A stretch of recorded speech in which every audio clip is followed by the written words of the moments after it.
Je suis née en Lorraine en 1969, à Longwy, la ville où mon père est né lui-même en 1942, la ville où il a travaillé ensuite pour les hauts fourneaux de la Chière, dans les forges des aciéries, à l'usine où son propre père avait travaillé et le père de son père avant lui. Puis l'usine ferma et fut démolie. Et pendant des années, il y eut à la place un immense terrain vague qui occupait plus de la moitié de la ville. Depuis, on y a fait, entre autres choses, un golf. À l'époque des usines, Longwy était une des villes les plus riches de France. On appelait la région le Petit Texas français. On disait que l'agence de la Banque de France, située sur la place principale de la ville, était la plus dotée de France.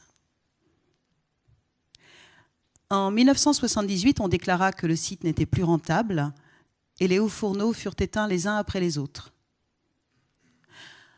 En 1978, j'ai 9 ans. Je marche dans les rues de Longwy avec tous les enfants de la ville. Chacun d'entre nous tient à la main une flamme en carton. Ce fut la marche des flammes de l'espoir. En 1979, au plus fort des luttes, naît à Longwy la première radio libre française, Lorraine Cœur d'Acier. Rassemblement, manifestation, occupation. Longwy se bat avec la rage du désespoir. Les ouvriers lorrains descendent sur Paris et occupent la Tour Eiffel. Les ouvriers lorrains bloquent le Tour de France. Les ouvriers lorrains volent la Coupe de France dans les locaux du FC Nantes. Des chanteurs célèbres écrivent des chansons en soutien à la lutte et viennent à Longwy participer aux manifestations. Johnny se fait pour un jour otage de l'usine. Il déclare en sortant « La forge, c'est l'enfer ». À la maison, il y a une assiette en émaux de Longwy qui représente l'usine et inscrit en lettres blanches par-dessus ce slogan de l'époque « Longwy vivra ». Elle est restée à la même place sur le vaisselier pendant 40 ans. En 1979, dans ma petite tête d'enfant, je pense qu'on ne peut que gagner, tant la lutte est puissante et le mouvement qu'elle engendre immense. Mais l'usine ferme, et avec elle, Longwy et toute la vallée vont mourir. Le jour où on a abattu le premier haut fourneau, j'ai vu mon père pleurer. C'était la première fois que je voyais mon père pleurer. Et au téléphone, depuis son village de la Drôme où il était en train de mourir, mon grand-père pleurait aussi pendant que mon père lui racontait la chute du haut fourneau. Je crois que toute l'histoire de ma vie, de mes luttes, de mes colères, prend sa source dans cette histoire-là. Et comme toute histoire d'héritage et d'origine, cette histoire-là est bâtie sur une légende, ma petite légende personnelle, et aussi, en partie, sur des mensonges. Voici longtemps que je souhaitais écrire sur Longwy, sur la sidérurgie lorraine, ou plutôt ce que j'en ai connu enfant, c'est-à-dire sa fin. Voici longtemps aussi que la figure du père traverse ce que j'écris. Voici longtemps que je m'interroge sur ce que c'est qu'être une fille au pays des pères, dans ce pays où chaque rue porte le nom de nos pères, où chaque statue porte le visage de nos pères, où chaque portrait, chaque œuvre, chaque histoire sont celles et ceux de nos pères. Et ça montre forcément un certain chemin, forcément. Il y a des choses qu'on entreprend qui n'ont l'air de rien comme ça quand on y pense, qui vous paraissent légères et sans conséquence, alors qu'elles menacent de vous dévorer tout cru. J'avais dit, je vais travailler à partir d'archives familiales. Je trouvais que ça sonnait bien. J'avais écrit « Je vais retraverser l'histoire de la sidérurgie lorraine à travers mes propres archives familiales ». Je trouvais que ça faisait sérieux. Je vais retraverser l'histoire de la sidérurgie lorraine à travers l'histoire de mon père et celle du père de mon père et celle du père de mon père. Je vais retraverser ainsi, à travers l'histoire de l'industrie lorraine, l'histoire des pères et celle des filles au pays des pères. J'ai commencé par ce que je connaissais, par ce qui était à ma portée en tant que fille. J'ai interviewé mon père. J'ai pris le téléphone et je l'ai appelé. Et mon père avait l'air très heureux que je l'interviewe ainsi, que je m'intéresse ainsi à son passé de sidérurgiste, à son métier, à sa carrière, à son usine. Ce n'était pas vraiment son usine. Mais mon père, comme beaucoup de ses semblables, je veux parler des pères au pays des pères, a tendance à s'approprier assez naturellement les choses, même une chose aussi énorme qu'une usine. Lors de notre premier entretien téléphonique, mon père me dit « Mon usine, c'était la meilleure. Elle avait les meilleurs résultats au monde. Des gens venaient de tous les coins du monde pour la visiter, car c'était la meilleure agglomération du monde. » L'agglomération dont parle mon père, ce n'était pas, comme je l'avais cru jusque-là, une grosse ville avec d'autres villes agglomérées autour, mais un bâtiment d'usine où on faisait l'aggloméré. C'est mon père qui m'a expliqué cela au téléphone lors de notre premier entretien. Il m'a dit aussi, les Suisses venaient la visiter, les Australiens venaient la visiter, et les Américains aussi. Tous, ils voulaient que j'aille travailler chez eux. Tous, ils me faisaient un pont d'or. J'aurais pu aller n'importe où, en Australie, en Suisse, aux États-Unis, mais j'ai préféré rester là, dans l'usine où mon propre père avait travaillé et le père de mon père avant lui. Et il y avait des journalistes de partout qui venaient m'interviewer.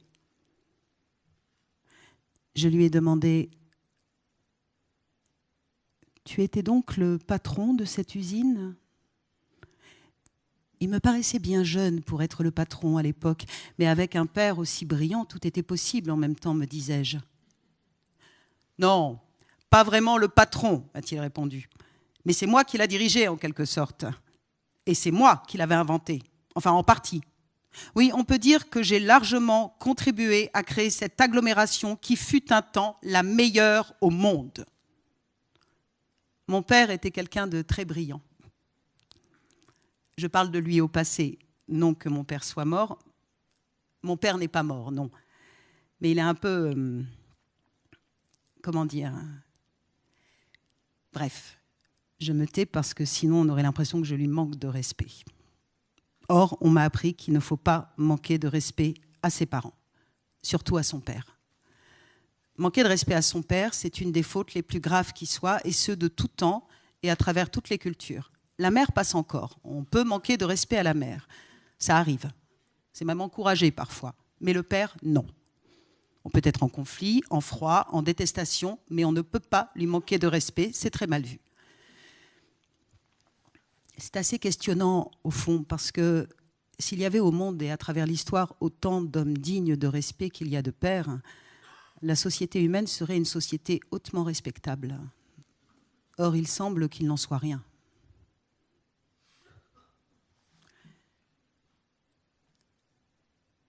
C'est moi, là. Je suis née à Longwy en 1969, plus exactement ici, à la clinique de Mont-Saint-Martin. C'était la clinique où tout le monde naissait à Longwy, et dans ma famille aussi. Mon père y est né, ainsi que ses 3 sœurs, et puis mon frère et ma sœur, et moi-même. Mon grand-père, lui, était né à Réon, juste à côté.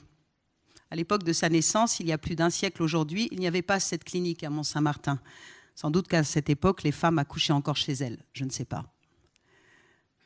Son père, mon arrière-grand-père donc, était arrivé là en 1908 pour travailler à la Providence. La Providence, c'est un joli nom pour une usine. La Providence était une des usines de la vallée de la Chière, une usine belge. Et mon arrière-grand-père, qui était belge, était donc venu y travailler. C'est ainsi que mes arrière-grands-parents s'installèrent en France au début du XXe siècle. Je suis donc immigrée 4e génération de ce côté-là. On a vite fait de se retrouver 3e ou 4e génération d'immigrés, en fait, n'en déplaise à certains. Dans ma petite légende personnelle, celle que je me suis tricotée durant des années, Mon arrière-grand-père était ouvrier. Son fils, mon grand-père, s'était hissé à la seule force de sa volonté jusqu'au rang de contremaître ou quelque chose d'approchant. Et le fils de son fils, mon père donc, brillant étudiant, était devenu ingénieur, puis cadre dirigeant, responsable de cette agglomération. Ma petite légende personnelle est émue par une foi inextinguible en notre système égalitaire républicain. L'histoire de ma famille à Longwy s'arrête dans les années 80, le 1er janvier 1981 exactement. Ce jour-là, au retour d'une colonie de neige organisée par les Hauts-Fourneaux de la Chière, mon père est venu me chercher à la descente de l'autocar affrété par les Hauts-Fourneaux de la Chière pour les enfants des Hauts-Fourneaux de la Chière. Il venait me chercher pour me conduire dans notre nouvelle maison située dans une autre région où la famille s'installait. Ma mère et lui, accompagnés de mes frères et sœurs, avaient déménagé durant cette semaine où je m'essayais sans succès à l'exercice du ski. Les usines fermaient et mon père avait trouvé un emploi d'ingénieur dans une autre usine du nord de la France, une usine qui devait elle aussi fermer quelques années plus tard. C'était une nuit d'hiver et de neige. Mon père et moi avons roulé une partie de la nuit. C'était la première fois que je me retrouvais aussi longtemps seule avec mon père. Dans la voiture, nous parlions peu. Comme toujours, quand j'étais seule avec mon père, j'étais tétanisée à l'idée de dire une bêtise. Et lui ne trouvait sans doute pas grand-chose à raconter à la gamine de 11 ans que j'étais. Au pays des pères, c'est compliqué d'être une petite fille. J'avais une envie terrible de faire pipi. Mais je n'osais pas le dire. J'avais peur de déchoir aux yeux de mon père avec mes problèmes dérisoires de vessie. J'étais, à l'époque, une petite fille très sage, une petite fille quasi parfaite qui voulait en tout point convenir à son père. Mais mon père s'intéressait peu aux enfants, les siens comme ceux des autres, et encore moins, il faut bien le dire, aux enfants de sexe féminin. Mon père s'intéressait peu aux enfants et encore moins à la petite fille que j'étais. Cette nuit-là, je finis par faire pipi à travers mon manteau d'hiver sur le siège de la Renault familiale.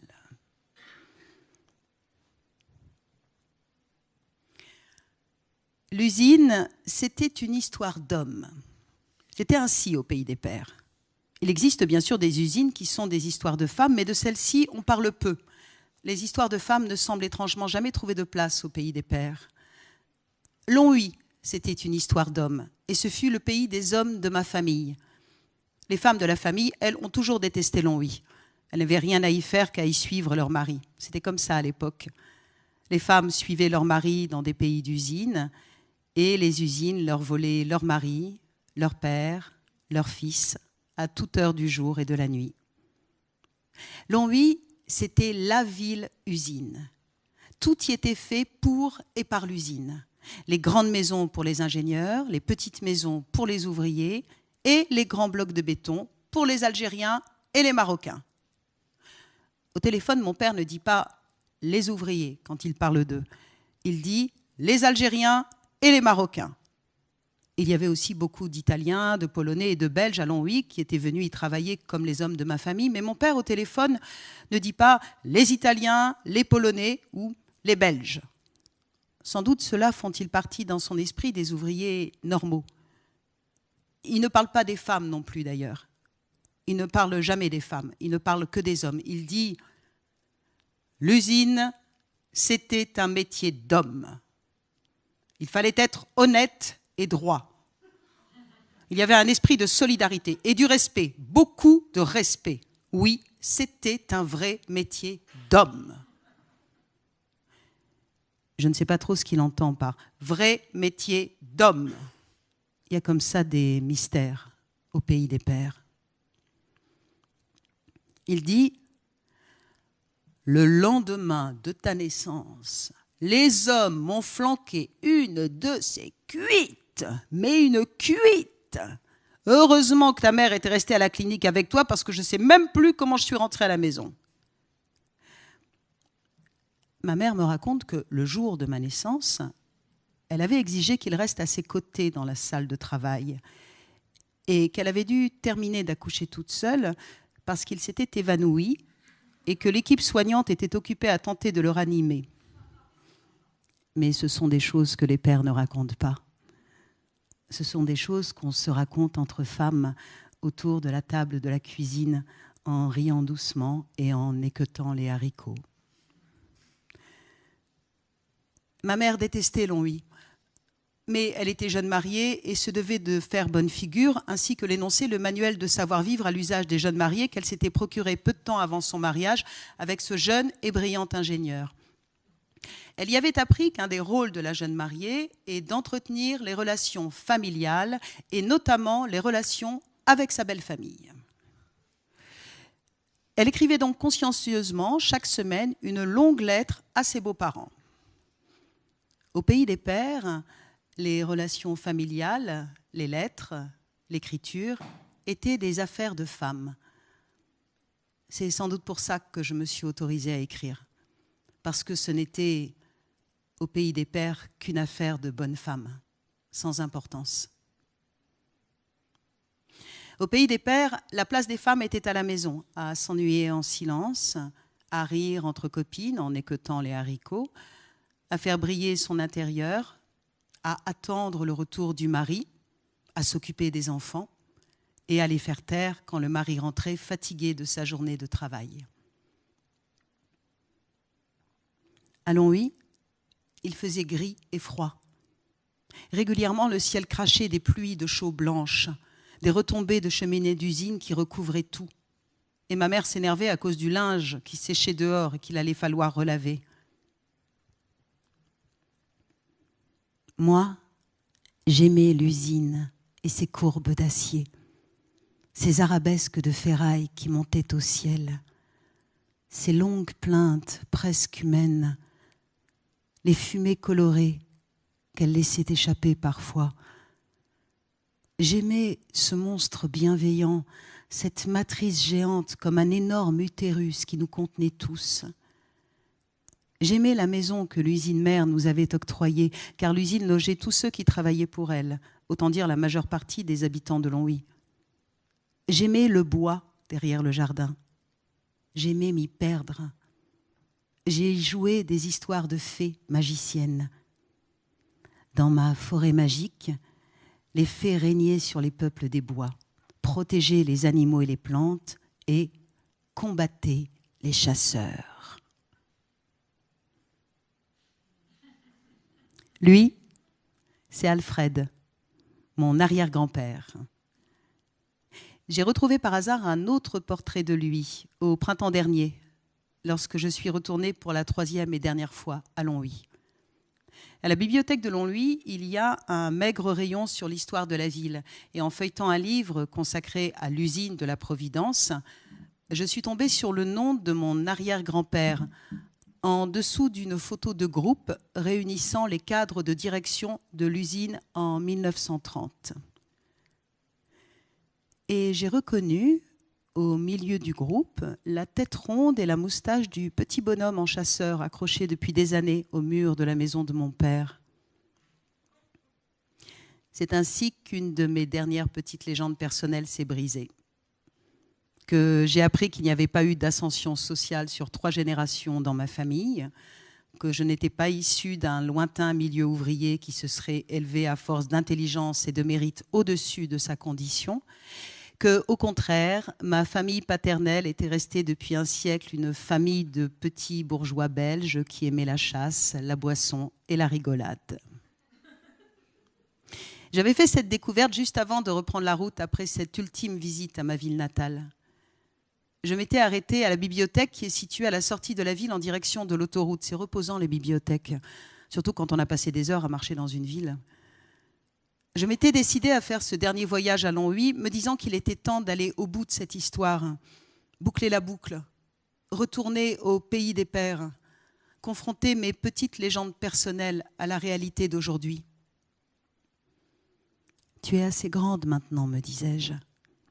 Tu es bien plus âgée maintenant que ton père ne l'était à l'époque. tu es bien plus âgé que tout ce que tu aurais pu imaginer alors. Il est temps maintenant de retourner là-bas, d'aller regarder en face la réalité de tout ça.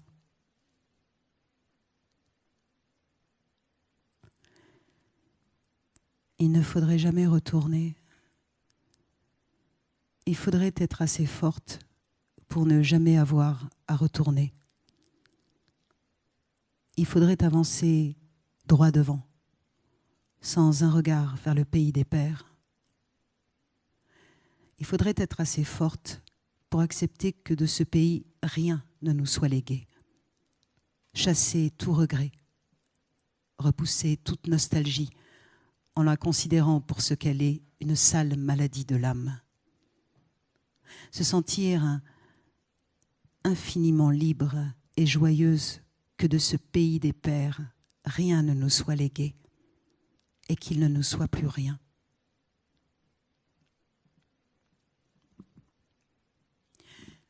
Un jour, que j'étais encore petite, mon père a décidé de m'emmener avec lui à l'usine. Il voulait me montrer une coulée de fonte.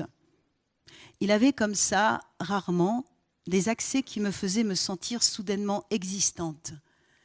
Il m'avait coiffée d'un casque blanc, bien trop grand pour moi, qui me tombait sur les yeux, et je marchais fièrement dans les couloirs, au milieu des hommes de la forge. Il me présentait à tous, et tous me saluaient. Et j'étais fière de marcher ainsi au milieu d'eux, collée aux jambes immenses de mon père, qui avançait devant moi sans se retourner.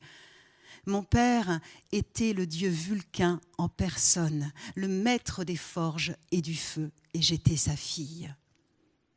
Merveille de l'infinie grandeur de mon père, merveille de l'infinie bienveillance de mon père pour moi-même soudain révélée, merveille de l'infinie générosité de ce Dieu qui m'ouvrait le mystère des forges, le secret de leurs entrailles de fer et de feu, qui partageait avec moi, petit bout de fille sans importance, cet univers rude et viril, cet univers dont les femmes étaient exclues, interdites d'entrer parce que, disait-on alors, la vue des coulées en fusion les aurait fait entrer en panique, et certainement auraient-elles ensuite embêté leurs maris avec leurs gémissements de peur, et à travers leurs maris, les patrons de leurs maris.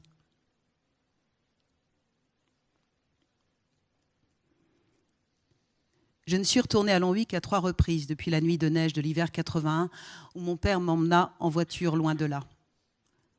Je crois que mon premier retour date de 1991, 10 ans donc, après avoir quitté la ville. Le second eut lieu 10 ans encore après, en 2002.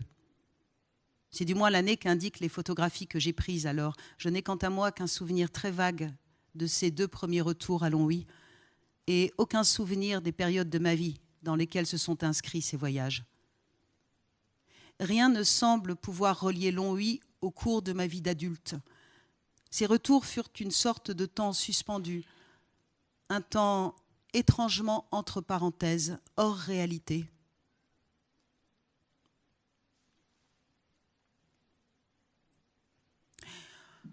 Longwy, capitale historique du pays haut-lorrain, située au cœur du triangle de feu, est un carrefour d'Europe aux frontières belges et luxembourgeoises. C'est ici que la sidérurgie lorraine, des moines d'Orval aux capitaines d'industrie des 19e et 20e siècles, se développa jusqu'à donner à cette région le surnom de Texas lorrain. Avec la venue de main-d'œuvre étrangère, essentiellement d'Italie et de Pologne, en quelques décennies, la ville de Longwy est passée de 2 000 à 25 000 habitants pour se stabiliser aujourd'hui à 15 000. Le démantèlement des activités sidérurgiques sur ce territoire n'a toutefois pas entaché la capacité de la ville et de son pays à rebondir économiquement. Elle s'oriente désormais vers le fort capital patrimonial et touristique que lui a légué de l'oppidum celtique du Tittelberg à la ligne Maginot, une histoire riche et plurielle. Le feu des canons, des fours de faïence et de la métallurgie ont ainsi forgé une destinée humaine unique, perceptible au détour de chaque coin des rues longoviciennes. Longwy-la-Verte, l'historique, à l'aune d'une économie renouvelée et d'un véritable développement touristique, s'est éveillé dans la jeunesse du XXIe siècle. La deuxième partie de l'article est évidemment un mensonge éhonté, une phraséologie de propagande grossière. Longwy ne s'est jamais éveillé à la jeunesse du XXIe siècle. On se demande d'ailleurs bien ce qu'il peut avoir de si jeune, ce siècle déjà fatigué, ranci de vieilles peurs brunâtres, de remontées d'extrémisme et d'obscurantisme de tout poil, livré à la barbarie économique, emplie de crimes, écrasé sous le poids de corps d'enfants morts sur les plages de la Méditerranée.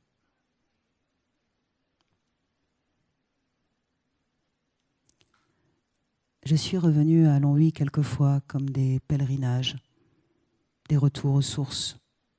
Pas trop non plus, ni trop longtemps, pour ne pas risquer d'écorner mes petites légendes personnelles. Il m'a fallu attendre des années.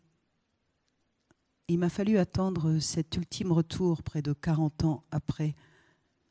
Il m'a fallu cette longue quête et ces heures d'entretien téléphonique avec mon père pour comprendre que le Longwy de mes légendes personnelles n'existait pas. Pas plus que la ville de cet article trouvé sur le site de la mairie. Pas plus que le fantôme dansant du dieu Vulcain derrière la silhouette vieillie et affaissée de mon père aujourd'hui. Il m'a fallu attendre d'avoir trouvé refuge dans une autre vieille forge, cette forge où la vie m'a conduite après des années d'errance, comme si tous mes chemins de traverse devaient un jour me ramener là, sur les pas de mon père, dans cette autre région désertée par l'industrie où je vis désormais. Toute ma vie, où que j'aille, mes pas m'ont conduit vers des villes un peu mélancoliques, aux rues fatiguées, portant encore les traces d'un lointain foisonnement. J'aime les bâtiments délabrés, les entrepôts vides, les carcasses de fer tordues par le temps. Toute friche industrielle m'émeut, les vieilles usines abandonnées me bouleversent. Je m'y sens bien. Là, je n'ai jamais peur. Je suis chez moi. Et sans doute, je ne fais là que payer mon tribut à mon père, car il faut bien que les enfants, aussi peu respectueux qu'ils soient, passent leur vie à réparer les chagrins des pères, les chagrins et les fautes. Je suis retournée l'an dernier à Longwy. Je me suis obligée enfin à attraper la réalité des faits, à la regarder bien en face, nettoyée de tout le falbala de mes mémoires d'enfant, à confronter mes légendes personnelles à la réalité, aux parcs mal entretenus qui poussent sur les ruines des usines abandonnées, aux centres commerciaux où on vient en famille user son ennui, aux faux semblants de luxe où certains baladent leurs cannes blanches de golfeurs au milieu des ruines du passé. Je me suis obligée enfin à confronter mon Longwy secret au Longwy véritable et la figure du dieu des forges à ce que fut véritablement mon père. Je me souviens d'un dîner où mon père nous avait emmenés, ma mère et moi. Un dîner dans un de ces blocs de béton construits spécialement, m'a-t-il dit au téléphone, pour les Algériens et les Marocains. Il y avait là 2 frères, tous 2 ouvriers, ainsi que la femme de l'un d'entre eux et ses enfants. Je me souviens de ma gêne d'enfant, assise à cette table, où j'étais la seule enfant assise et avec ma mère, la seule personne de sexe féminin, tandis que toutes les autres femmes et filles s'activaient autour de nous. Je me souviens avoir voulu me lever, petite fille bien élevée, pour aider à débarrasser.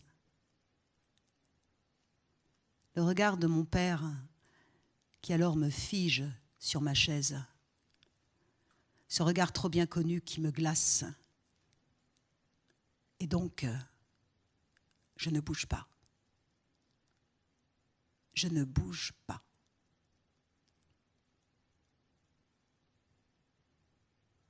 Par exemple, vis-à-vis des immigrés à Longwy. Il fut un temps, puis qui n'est pas si vieux que ça, parce que ça date tout juste avant de la radio. J'étais dans un bar en train de boire un verre, il y avait un Nord-Africain qui venait boire un verre à côté de moi. J'avais les poils sur les bras qui se redressaient. C'est des gens que je n'aimais pas. Qu'est-ce qui t'a changé ça? C'est de les voir venir eux-mêmes à la radio, expliquer leur vie chez eux, comment est-ce qu'ils vivent chez eux, les répressions qu'ils ont chez eux, et ce qu'on ne sait pas, les répressions qu'ils ont en France aussi. Lorraine Cœur d'Acier, bonjour. Je vous rappelle que vous êtes sur 100 MHz en modulation de fréquence et que notre numéro de téléphone est le 223 22 35. Au téléphone, mon père me raconte qu'il y avait cet Algérien ou ce Marocain, comment s'appelait-il déjà? Bon, peu importe, un Algérien ou un Marocain, je ne sais plus, et ils attendaient souvent 2 ans pour prendre leurs vacances, afin d'avoir 2 mois d'un coup, pour pouvoir rentrer au pays. Et on s'arrangeait pour leur offrir un 3e mois de vacances cette année-là. Et un jour, là, en rentrant, comment s'appelait-il? Bon, peu importe. À son retour, il m'avait rapporté un cadeau. Et je ne pouvais pas accepter. Je lui dis, je suis désolé, Mohamed, Karim, enfin je ne sais plus comment il s'appelait, je ne peux pas accepter ton cadeau, tu comprends? Et le pauvre bougre voulait rien comprendre et il insistait. Et soudain, voilà qu'il se met à pleurer, là, devant moi, son cadeau dans les mains. Mais je n'ai pas cédé. C'était terrible, mais je n'ai pas cédé. Mais pourquoi tu ne pouvais pas céder? Ça n'était pas possible, tu comprends? Si on avait dû accepter tous les cadeaux de ces pauvres bougres, on s'en sortait plus. Non, il fallait refuser. C'était dur, mais il le fallait. C'était ça aussi, l'usine. Les patrons avaient justement, ils avaient posé leur cul sur toute la région. Michel Olmy, secrétaire de l'Union locale CGT de Longwy en 1979. L'emploi ici, de père en fils, à ce moment-là, vous alliez à l'usine, de père en fils. C'était leur vie, il n'y avait que ça. La première fois que je suis revenue à Longwy, c'était 10 ans après ce long voyage en voiture que nous avions effectué sous la neige, mon père et moi. C'était juste après la dernière gifle qu'il me donna, un autre soir d'hiver. Il y a des froids qui vous paralysent pour longtemps. J'avais annoncé à mon père que j'abandonnais mes études pour faire du théâtre et pour écrire. Alors mon père m'avait donné son ultime gifle, si forte que ma tête avait été percutée la rambarde de l'escalier. Et il avait accompagné sa gifle de sa malédiction paternelle, sa malédiction qui me prédisait une mort certaine avant la trentaine, avait-il dit. Tu mourras avant d'avoir atteint ta 30e année. Tu mourras sans m'avoir revu. Misérable, saltimbanque, clocharde, pute, droguée et sidaïque. Tout ce qui était le plus bas dans l'échelle paternelle de l'ignominie. Tout ce que méritait la fille qui avait désobéi aux lois du père et des pères de ses pères. Ce jour-là, je faillis définitivement à cette tentative vouée depuis le début à l'échec, ma quête inlassable de contenter le père. Je renonçais définitivement au statut de fille parfaite, le seul statut acceptable pour une fille au pays des pères. J'avais trahi le père, manqué définitivement au respect dû par une fille à son père. Si on veut sauver l'usine de Longwy, eh bien, vous vous rassemblez tous ensemble, comme un seul homme, dans l'usine de Sennel aujourd'hui. Et dès que nous revenons de Metz, on vous fera un compte rendu et c'est vous tous qui déciderez de la suite à donner à notre lutte, camarades. Lors de mon 3e et dernier entretien téléphonique avec lui, mon père m'a raconté ceci. À 32 ans, j'ai été convoqué avec d'autres cadres de l'usine pour réfléchir sur l'avenir des hauts fourneaux. J'étais le plus jeune de ceux qui avaient été réunis là. Les autres étaient tous des grands pontes de la boîte, des types bien plus âgés que moi, avec de hauts postes à responsabilité.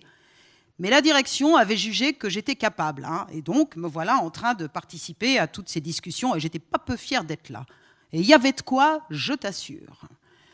La question précise qui nous était posée par la direction, c'était quel avenir pour le minerai lorrain? Parce que du minerai lorrain dépendait l'avenir des usines lorraines.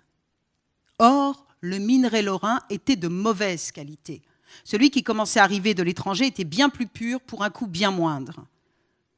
Au bout de plusieurs réunions, j'ai pris la parole et j'ai dit ceci.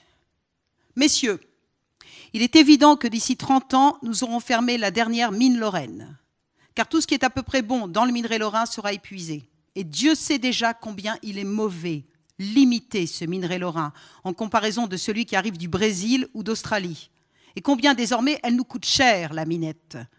C'est ainsi qu'on appelait le minerai lorrain, la minette. Mais le problème n'est pas seulement le minerai. Nos installations mêmes sont dépassées. Vous le savez, nos creusets sont devenus ridicules en comparaison des diamètres de ceux de Fos ou de Dunkerque.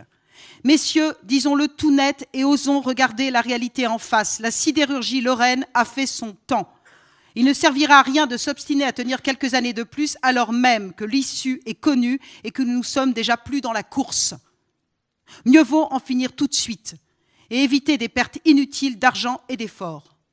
Je pense qu'il faut non seulement stopper tout investissement qui ne ferait que retarder un peu l'échéance, mais qu'il faut entamer dès à présent la fermeture des usines, puisque celle-ci est de toute façon inéluctable à moyen terme. Et c'est ainsi, m'a dit mon père fièrement lors de ce dernier entretien téléphonique, que j'ai largement contribué à la décision d'arrêter la sidérurgie lorraine. Longwy, il se passe qu'en décembre 1978, ils apprennent la liquidation de la sidérurgie, en gros, quoi. Suppression de milliers d'emplois, catastrophe économique, et annonce de la liquidation totale de la sidérurgie. Ils ont tout de suite compris le message, et donc ça crée une espèce d'ambiance de révolution dans la région. Bien sûr que les usines auraient pu fonctionner quelques années plus, dit-il. Mais cela aurait changé quoi, dans le fond ? Ça n'aurait fait que retarder l'échéance. Il valait mieux trancher dans le vif tout de suite. Je suis pour les décisions radicales, dit-il. Les gestes nets, courageux, des gestes d'hommes qui ne tergiversent pas. Et même si c'était difficile à entendre pour beaucoup, c'était ce qu'il fallait faire et nous l'avons fait. Nous avons eu ce courage. Et je suis fier d'avoir été un de ceux qui ont participé à ce volet important de l'histoire de l'industrie française. Union, action! 23 mars 1979, marche des sidérurgistes sur Paris à l'appel de la CGT qui rassemble 150 000 personnes. Nous savions que cette décision serait difficile à accepter par les ouvriers, dit-il, forcément. Nous savions que ce serait dur pour tout le monde. Mais jamais nous n'aurions pu imaginer les violences qui ont suivi. Non, ça, on n'aurait jamais pu l'imaginer. Soyez les bienvenus sidérurgistes, mineurs de fer ou de charbon, travailleuses et travailleurs et population de Lorraine. Bienvenue également aux enseignants, étudiants, collégiens qui sont ici présents. Tout ça, c'est à cause des syndicats. Ce sont eux qui ont enclenché et encouragé toute cette violence, dit-il. Des irresponsables qui ne voulaient rien entendre, incapables de faire face aux réalités. La plupart des hommes comprenaient. La plupart des hommes étaient raisonnables. Ils étaient tristes, abattus, mais ils savaient qu'on ne pouvait pas faire autrement. Mais les syndicats ont entraîné une partie des ouvriers, les plus enragés d'entre eux. Ils n'étaient pas très nombreux, mais comme toujours dans ces cas-là, on n'entendait qu'eux. Ils ont fait des exactions dans tout Longwy, ils ont détruit la ville, ils ont fait des dégâts colossaux, mis le feu au commissariat, brûlé le château de la direction. Ils cassaient tout. J'ai été moi-même retenu en otage une nuit entière à l'usine. Je n'emmenais pas large, tu peux me croire. Alors oui, il fallait bien se défendre. Il fallait avant toute chose préserver l'ordre et tout faire pour réfréner les forcenés. Et heureusement, dans ces cas-là, qu'il y a la police et les CRS. Je vais te dire une chose, heureusement qu'ils sont là pour nous protéger. Bonsoir.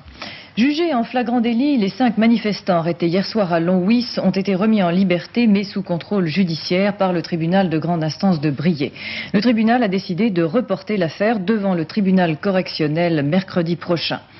Une vingtaine de blessés, c'est le bilan des événements de la nuit dernière à Longwy. Parmi eux, 2 journalistes. Michel Vuez, le correspondant de l'AFP, il a été hospitalisé avec une double fracture de la jambe provoquée par un tir tendu de grenades lacrymogènes. L'intersyndicale des journalistes de l'AFP, dans un communiqué, exige du ministère de l'Intérieur des explications sur les consignes données aux forces de police engagées à Longwy.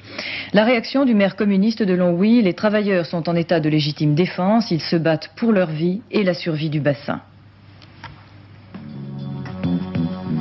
Le spectacle des rues de Longwy ce matin, jonché de débris de verre et des vestiges des barricades de la nuit, témoigne de la violence des affrontements. Les premiers accrochages ont commencé vers 22 h à proximité du relais de télévision du Bois du Chat. Les manifestants, plus d'un millier, étaient venus protester contre le brouillage de la radio libre Lorraine Cœur d'Acier installée par la CGT. Les forces de l'ordre ont cherché à protéger les installations, dit la préfecture. La CGT les accuse d'avoir pris l'initiative de l'escalade de la violence. Les affrontements se sont poursuivis jusqu'au matin dans le centre de la ville. Bilan, 10 blessés parmi les manifestants, 15 chez les forces de l'ordre, des dizaines de vitrines de magasins et de succursales de banques détruites, ainsi que les archives du centre des impôts de Longwy.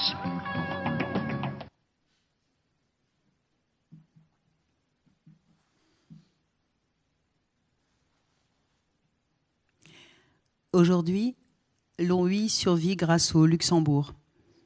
Des milliers de personnes franchissent chaque matin la frontière et vont travailler là-bas. Les salaires y sont bien plus élevés qu'en France et les loyers aussi. Alors chaque soir, des milliers de personnes reviennent dormir à Longwy. La ville est devenue la cité dortoir du Luxembourg. À Longwy, aujourd'hui, les petites maisons d'ouvriers et les grandes maisons d'ingénieurs sont toutes occupées. Il y a 20 ans, la plupart étaient vides. Volets fermés, fenêtres cassées, rues délabrées. Des anciens de l'usine occupent encore quelques habitations. En ce mois d'avril, certains travaillent à leur jardin. Je discute avec l'un d'eux. Il rit en évoquant le golf qui occupe une partie de l'ancien site de l'usine.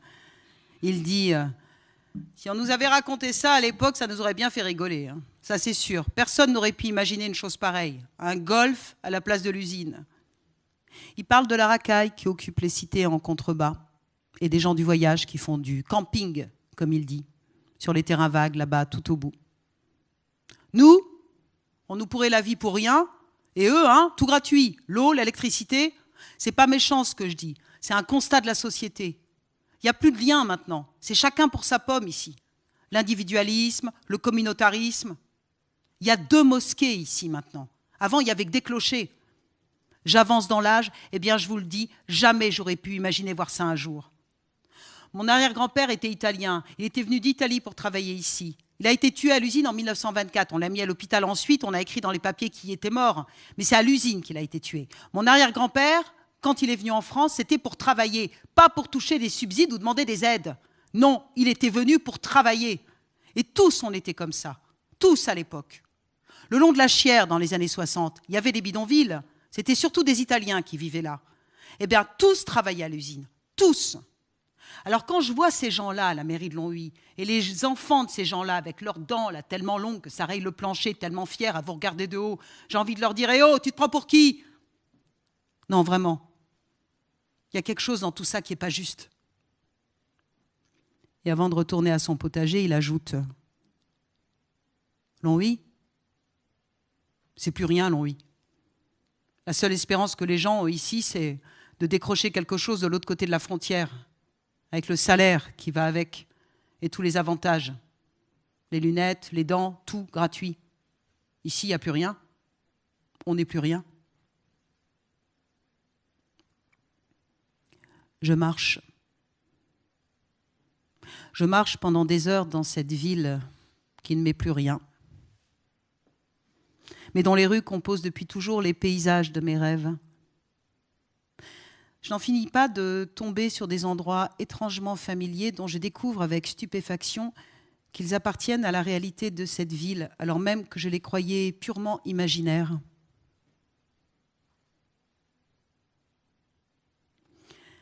La façade d'un ancien magasin d'émaux que tenaient il y a très longtemps des amis de mes grands-parents.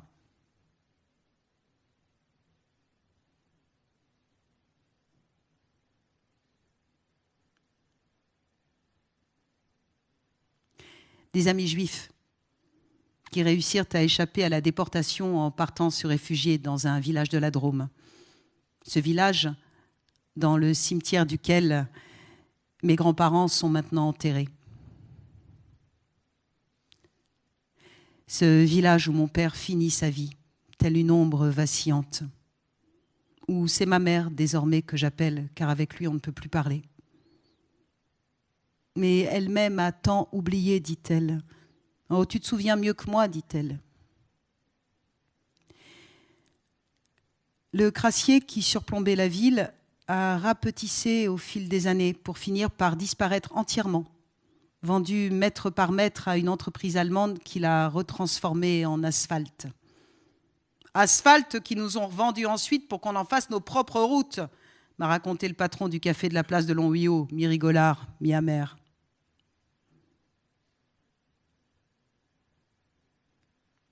À Longhuy-Bas, il n'y a plus de café. À Longhuy-Bas, il n'y a plus rien.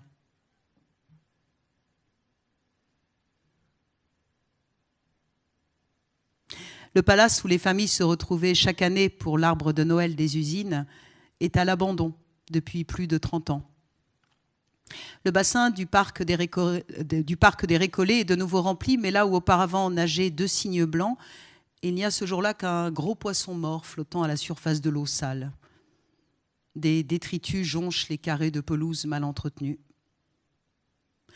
Mon ancienne école primaire, après avoir été un temps transformée en Agence nationale pour l'emploi, héberge désormais des logements sociaux. Le bâtiment des grands bureaux de Senel, pour la sauvegarde duquel une association d'habitants s'est battue durant des années, a finalement été restauré. On en a fait une résidence de luxe dont les terrasses donnent sur le golfe. La ville semble s'être installée durablement dans une misère relative, une sorte de misère résignée. Il ne subsiste aucune trace des usines, aucun musée. Rien qui ne vienne rappeler le passé sidérurgiste. On dirait que la ville a digéré sa propre mort en effaçant toute trace de son passé.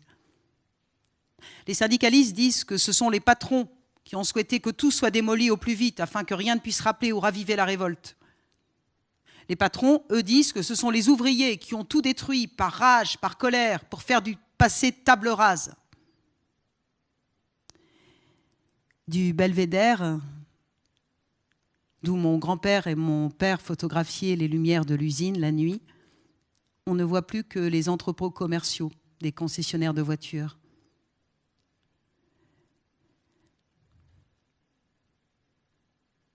Seul, au milieu d'eux, sur le bord d'un rond-point, se dresse une maigre sculpture. En mémoire est-il indiqué dessus des sidérurgistes. C'est le seul rappel du temps des usines qu'on puisse trouver dans toute la ville. La démolition des usines a laissé d'immenses trouées dans le paysage. Dans un de ces terrains vagues, on a fait un semblant de parc. On a planté quelques arbres, mais la couche de terre qui recouvre les ruines est trop mince pour leur permettre de s'enraciner et de pousser droit. Un coup de vent les renverse. Ils restent là, couchés, indécents, leurs racines aplaties en l'air. Du gazon malade émergent de ci de là des morceaux de ferraille ou des pans entiers de sol carrelé, intacts, vestiges d'un ancien vestiaire ou d'un couloir.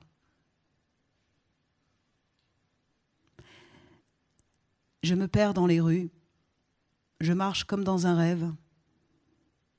C'est ma ville légende dans laquelle je marche.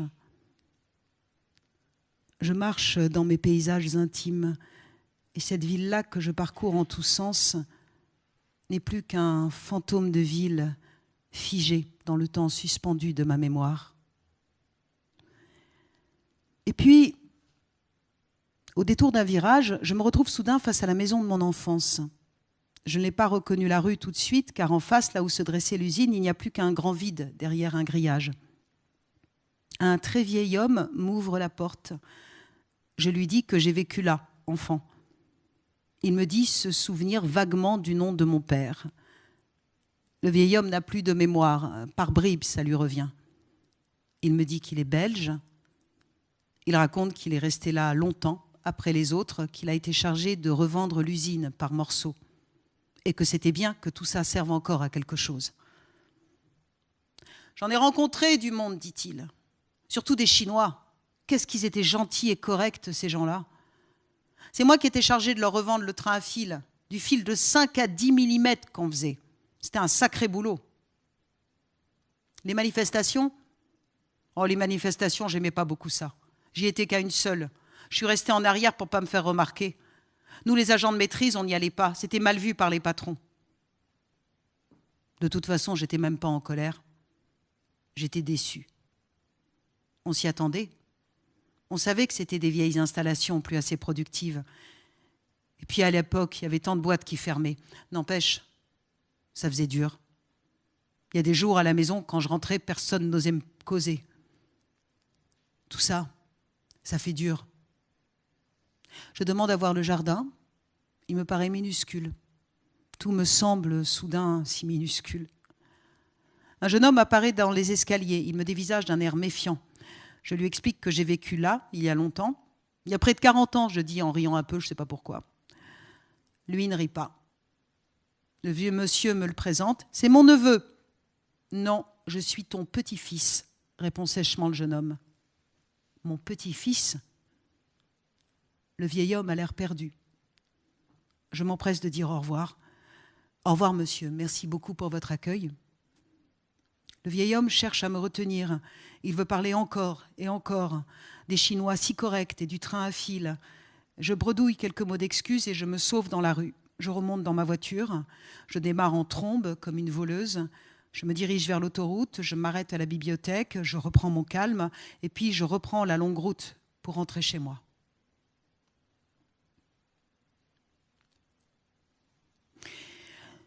Lors du dernier entretien que j'ai eu au téléphone avec mon père, il m'a raconté encore ceci avant de raccrocher. Une nuit, alors que nous étions plongés dans toutes ces violences syndicalistes, ça avait gelé terriblement. On était passé de plus 10 à moins 10 en une nuit.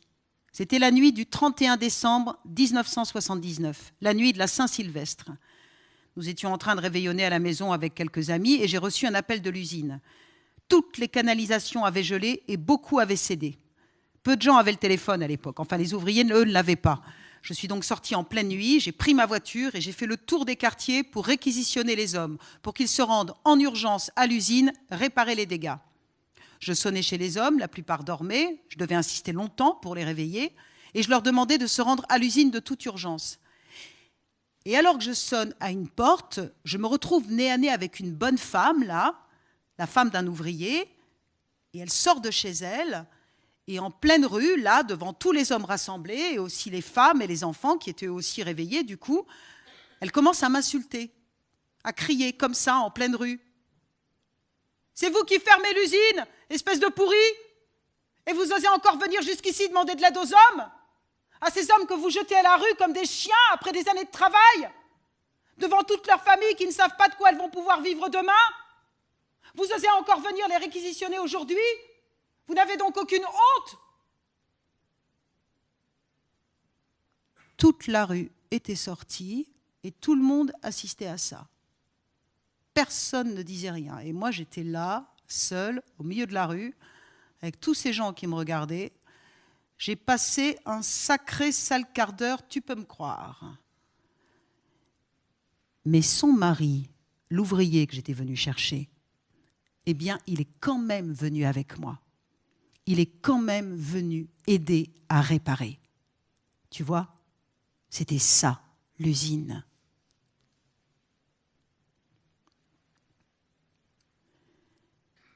Je ne reviendrai pas à Longwy.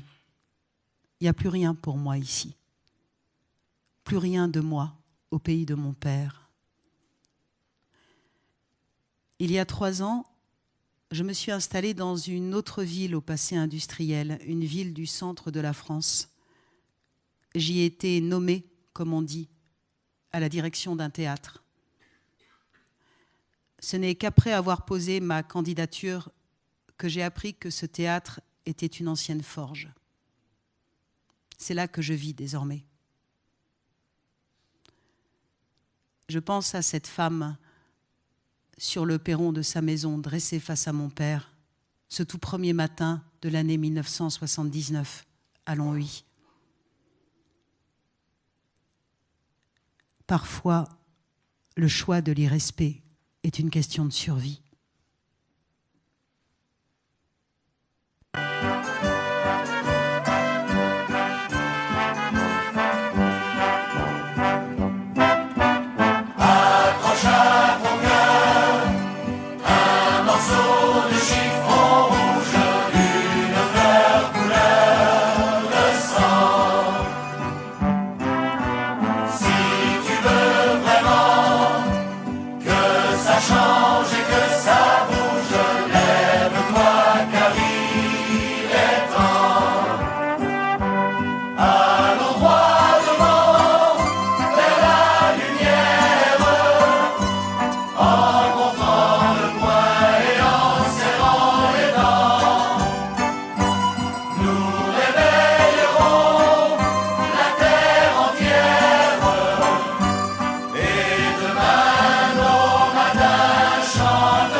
crevais de faim dans ta misère.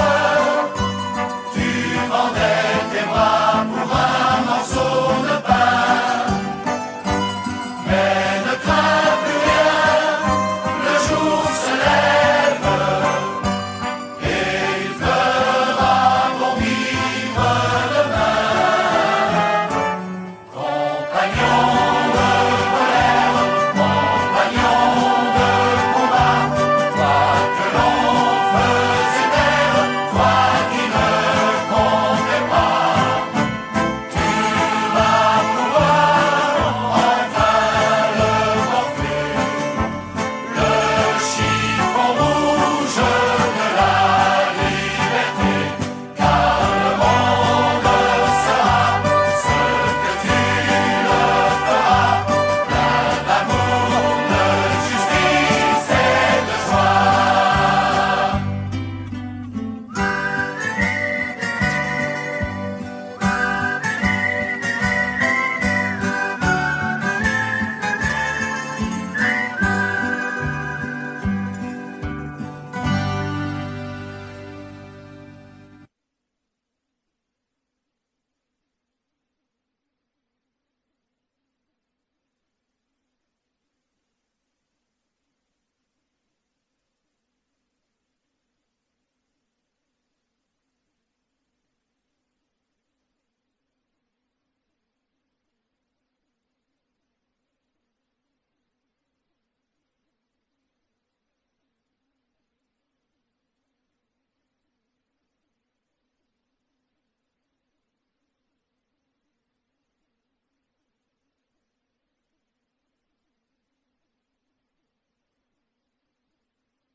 Carole, tu veux venir si jamais on fait une petite brève discussion, puisqu'on est dans un festival? J'ai envie de passer la parole sans plus parler. Je sais qu'il y a des gens de Longwy qui sont par là. Je vais vous passer le micro. Oui, mes parents ont habité Longwy de 60 à 68. Voilà. Donc le Crassier, oui. Mon père travaillait à la SNCF et c'était la première gare en volume de France. Voilà. Donc c'était un poste très important. Et mon père était un expatrié de Belgique parce qu'en fait de compte, à la création de la CECA, il travaillait pour la SNCF à Liège et il a fallu rentrer en France à cause du marché commun. Et en fait de compte, j'ai atterri à Longwy. Voilà. J'ai suivi mes parents. Donc toutes des images en fait compte que je connais. J'ai quitté en 68. En l'occurrence, j'ai toujours eu des amis et j'y suis retourné plus d'une fois. Ce que vous ne dites pas, c'est qu'en fait compte, Mitterrand a sans aucun doute écrasé a fait accepter toute la fermeture et qu'il y a beaucoup d'ouvriers qui sont partis, on va dire, en retraite, si le mot convient. Ils avaient 48 ans en fait. Donc les retraites ont été achetées à grands coups de paiement en fait compte. Voilà. Petite partie, j'ai plein de clichés qui me reviennent à l'esprit nécessairement. Bon, je suis sans doute pas le seul d'avoir vécu Longwy, mais bon voilà.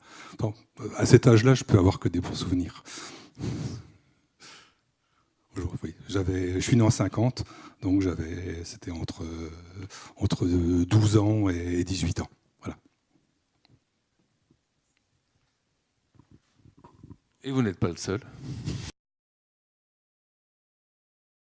Alors moi, je suis né en 1958, pas à la clinique de Mont-Saint-Martin, mais à la clinique du docteur Perrin. Je ne sais plus, un truc comme ça, à Longwy au même. Et donc en 58, et donc en 78, j'étais étudiant à Nancy, parce que les élèves de Longwy allaient soit à Metz et à Nancy, l'académie de Nancy-Metz. Et donc en 78, et toutes ces périodes de seconde, première et terminale au lycée de Longwy, j'ai habité à la ZUP de Mont-Saint-Martin, naturellement, dans les années 60. Et donc quand j'étais en seconde, première, terminale, qu'est-ce que j'ai pu cracher sur les usines et sur le monde de Ginor-Sassilor, puisque moi, mon père est venu d'Italie en 1953, donc il avait 20 ans, et je suis né donc en 58, mon frère en 56, donc lui était encore vraiment l'Italien de Longwy typique, avec cette vague, pas la vague des années 20, mais la deuxième vague ou la troisième vague, je ne sais plus. Et donc, moi, en seconde, première, terminale, adolescent rebelle, qui la pollution de l'usine, la hiérarchie qui a été pratiquée dans les usines, les ouvriers, les contremaîtres, les agents de maîtrise, les chefs de service. On le sentait vraiment, on sentait vraiment les différentes couches de catégories socio-professionnelles. Et après, quand tout s'effondre, moi je suis étudiant à Nancy, alors il y a les blocages, le train qui s'arrête, on revenait en stop et tout à Longwy. Et là, je me suis aperçu vraiment que si l'usine Sassilor s'écroulait, c'était le début de la fin. Et je suis... en même temps, j'étais content parce que comme je crachais sur l'usine et tout ce que ça représentait, et en même temps, je me disais, mais l'économie, elle est basée que là-dessus, quoi. Donc la mono-industrie et toutes les entreprises sous-traitantes qui vivaient de Usinor-Sassilor, de Senel, de la Providence, de la Chière, de Coqueril, de l'Arbed, avec Villerue, avec tout ça, tous les jeunes, on se retrouvait à Longwy, on disait du mal de ce système-là, mais on s'apercevait malheureusement que ça faisait vivre des tas et des tas de gens, quoi. Alors un paradoxe comme souvent, qu'on a du mal à comprendre, et qui dit que maintenant, comme vous dites très bien, Luxembourg, Thionville, tout ça, tous les salariés travaillent au Luxembourg, et ils trouvent des bons salaires, des bons emplois, à la façon américaine, pas comme à Longwy. Et donc maintenant, voilà, il y a cette moi j'ai de la nostalgie, j'ai encore de la famille, et j'ai encore beaucoup de nostalgie pour Longwy, et j'y retourne quand même souvent, très très souvent. Et mes parents sont morts. J'ai épousé une non-lavilloise et tout, et qui a travaillé à l'usine. Et voilà, quoi. Donc après, puis on est venu à Paris. Voilà, le passage. Et moi, j'ai beaucoup ressenti ce que vous avez raconté en décembre 78, puisque je l'ai vécu moi-même. Je travaillais dans les bureaux et quelques jours avant Noël, on nous annonce en comité central d'entreprise que toutes les usines vont fermer, mais du jour au lendemain, comme ça. Donc ça a été une nouvelle horrible. Et c'est comme ça qu'on a organisé les luttes. Il y avait la CGT, il y avait la CFDT, il y avait énormément de syndicats. Et pas forcément que des gens violents, pas forcément des gens qui appelaient à la haine. On voulait juste défendre nos emplois, parce qu'on ne comprenait pas pourquoi pendant des années, on n'avait pas entretenu les usines qui étaient performantes à l'usine. On faisait un fil, justement, énorme de qualité pour Michelin, pour tout ce qui était les pneus Michelin, Pirelli et autres. On faisait vraiment du métal de qualité. Et on ne comprenait pas pourquoi, du jour au lendemain, il fallait tout fermer. Donc on a fait des grandes manifestations à Longwy même, avec le personnel hospitalier, les étudiants et tous les gens de l'usine, ouvriers et autres. Et on a quand même gagné 20 ans. Ils ont mis 20 ans à tout fermer. Entre-temps, il y a eu des plans sociaux. C'est comme ça que moi, je suis partie à Paris, à La Défense. J'ai bénéficié d'un plan social. On m'a demandé si je voulais partir. D'autres sont partis dans le sud, dans le nord. Je pense que les gens s'en sont bien sortis quand même, puisqu'ils partaient en retraite à 50 ans, en pré-retraite. Donc il y a beaucoup d'ouvriers qui ont eu une retraite heureuse grâce à ça, qui ont vécu 20 ans, que s'ils avaient continué à travailler, je pense qu'ils n'auraient pas vécu aussi longtemps. Mais c'est quand même un pays que j'aime, on y retourne souvent. Et, parce qu'il y avait une vraie vie associative et tout. C'était vraiment un endroit agréable à vivre, malgré qu'il y avait des fumées, c'était pollué. Mais quand on voyait du belvédère, comme vous dites, on voyait les coulées d'acier qui embrasaient tout le ciel, c'était magnifique.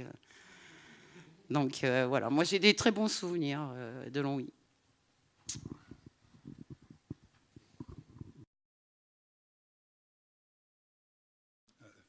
Faut le savoir, en fait, quand vous voyez les actes de décès, en fait, on meurt à Mont-Saint-Martin. Donc, en fait, vous êtes né à Mont-Saint-Martin, mais en fait, il y a aussi la fin de vie.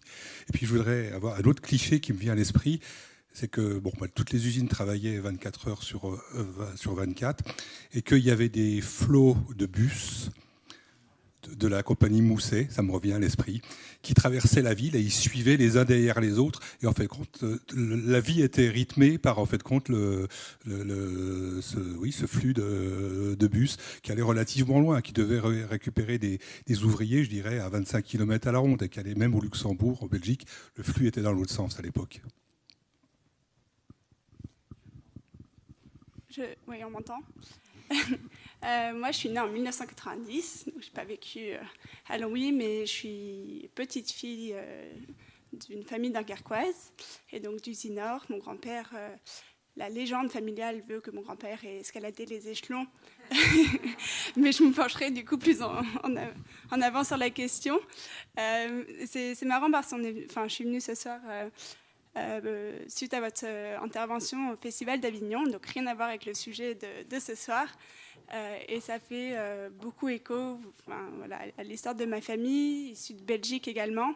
Et vous parliez, madame, de la fumée des usines. Et en ce moment, c'est le carnaval à Dunkerque. Et on dit que justement que la fumée des usines nous rend tous tuberculeux, mais on s'en fout, puisqu'il y a le carnaval et que ça nous rend heureux. Et donc voilà, ça fait très écho. Je pense que j'interrogerai les générations avant moi dans ma famille, mais que ça a été plus ou moins la même histoire, et que je me pencherai sur ma petite légende personnelle après cette spectacle, intervention ce soir. Et donc merci beaucoup. Donc je ne sais pas si tu arrives à chaque représentation de cette conférence performance de rencontrer des compatriotes assez d'acier. souvent en fait, quoi. Après, ce qui est étonnant, c'est que moi j'ai plus de lien avec Longwy à part les photos et puis mes cousins qui sont là ce soir. Mais j'ai plus du tout de lien, et donc c'était très touchant. Ce que vous disiez sur la clinique de Mont-Saint-Martin, je me souviens quand j'ai présenté cette chose que je ne sais pas trop comment appeler, la maison des métallos, qui ne s'invente pas parce que c'est drôle. Et il y avait, à un moment donné, il y a eu un grand éclat de rire quand la clinique de Mont-Saint-Martin apparaît. Je me dis, tiens, c'est bizarre. Et à la fin de la représentation, je vois des jeunes gens, très jeunes gens, une vingtaine d'années, qui viennent me voir et me disent, mais nous, on est de Longwy, et on sait que maintenant, la clinique de Mont-Saint-Martin, les gens, ils y rentrent, ils ressortent les pieds devant, tellement que c'est une catastrophe, cette clinique. Et donc, c'est drôle, parce que du coup, ça crée des réactions complètement décalées par rapport à... Oui. Ah ouais, je m'en doute. Ouais. De toute façon, c'est bon. De toute façon, voilà. Après, on voit les photos et on voit ce que la ville est devenue, quoi. C'est.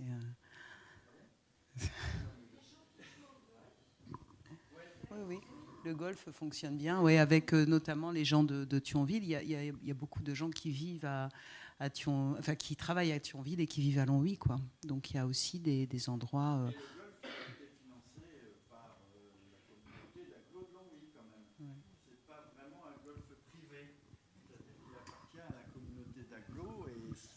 gars du Luxembourg ou des bourgeois du Luxembourg ou du coin qui viennent jouer au golf sur les usines de Sennel, quoi.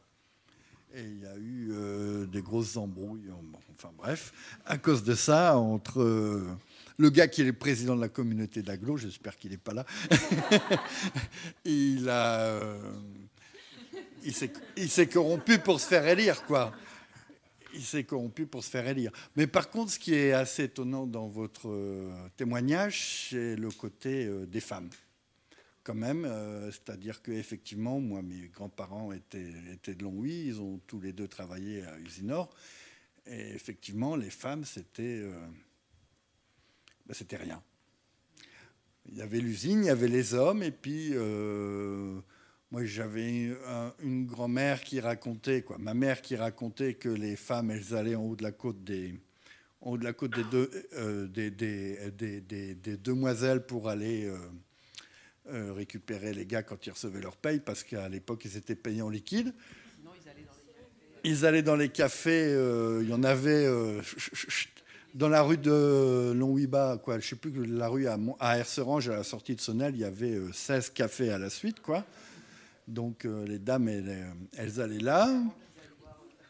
La Banque de France, pourquoi c'était le plus beau bâtiment? Ce qui est étonnant, parce que comme les gens étaient payés en liquide, il y avait parce qu'ils étaient aussi payés tous les 15 jours. Tous les 15 jours, il y avait les militaires, c'est ma tante qui me racontait ça, qui venaient autour de la Banque de France de peur qu'ils se fassent braquer, quoi. Et c'est parce qu'il y avait... ils apportaient les payes pour les ouvriers. Voilà, effectivement, les femmes, il y avait très peu. Moi, ma mère a passé son bac à Longwy, ce qui était assez...